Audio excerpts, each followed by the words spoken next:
আসসালামু আলাইকুম। কেমন আছেন সবাই? নিশ্চয়ই ভালো আছেন।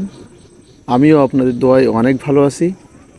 আজ থাকছে আপনাদের জন্য আরও একটি গুরুত্বপূর্ণ আপডেট তথ্য। তো আপডেট তথ্যটি কী সেটা জানতে হলে পুরো ভিডিওটা জুড়ে সঙ্গে থাকবেন। আপনারা এই মুহূর্তে দেখছেন NTRCA and educational update channel.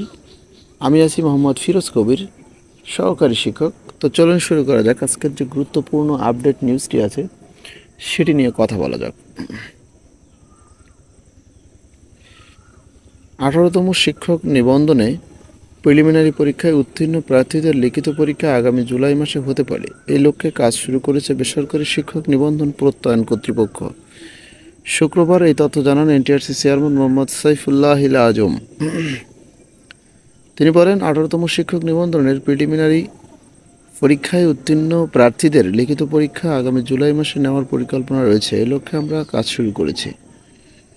গত 15ই মে 18তম শিক্ষক নিবন্ধনের প্রিলিমিনারি পরীক্ষার ফল প্রকাশিত হয়। এতে উত্তীর্ণ হন 4,79,981 জন প্রার্থী।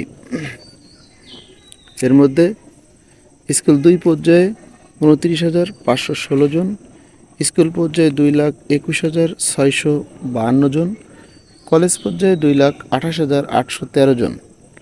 গত 15ই মার্চ 18তম শিক্ষক নিবন্ধনের প্রিলিমিনারি পরীক্ষা অনুষ্ঠিত হয়। সকালে স্কুল পর্যায়ে 2 ও স্কুল পর্যায়ের পরীক্ষা, বিকালে কলেজ পর্যায়ের পরীক্ষা অনুষ্ঠিত হয়।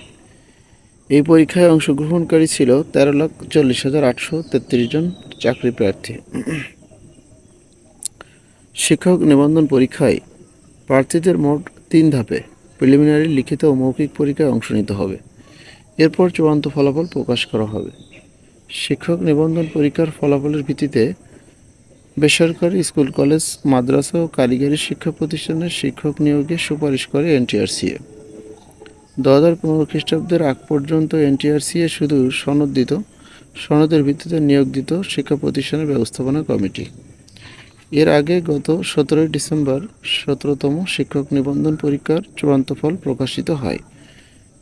এতে চূড়ান্তভাবে উত্তীর্ণ হয়েছে 23,985 জন। এতে প্রিলিমিনারি পরীক্ষায় 1,51,436 জন প্রার্থী উত্তীর্ণ হয়েছিলেন। পরে উত্তীর্ণ 1,04,825 জন প্রার্থী গত 5 ও 6 মে লিখিত পরীক্ষায় অংশ নেন। তো এই ছিল এখনকার মতো গুরুত্বপূর্ণ আপডেট তথ্য। আপনারা জানতে পারলেন যে 18তম শিক্ষক নিবন্ধনের লিখিত পরীক্ষা কিন্তু অনুষ্ঠিত হবে জুলাই মাসের দিকে, বা সেই লক্ষ্যে এনটিআরসি কাজ করেছে। তো জুলাই মাসে যে সম্ভাব্যত যে বিষয়টি বলেছেন সেটা কতটা কার্যকর হবে সে বিষয়টি নিয়ে আপনাদের মূল্যবান যে মতামত সেটা অবশ্যই কমেন্টস করে জানাবেন, এবং আপনাদের ব্যক্তিগত যে মতামত সেগুলো অবশ্যই কমেন্ট করে লিখবেন। এনটিআরসি অ্যান্ড এডুকেশন আপডেট চ্যানেলটির কমেন্ট বক্সে অবশ্যই লিখবেন। তো ধন্যবাদ সকলকে সাথে থাকার জন্য। আসসালামু আলাইকুম।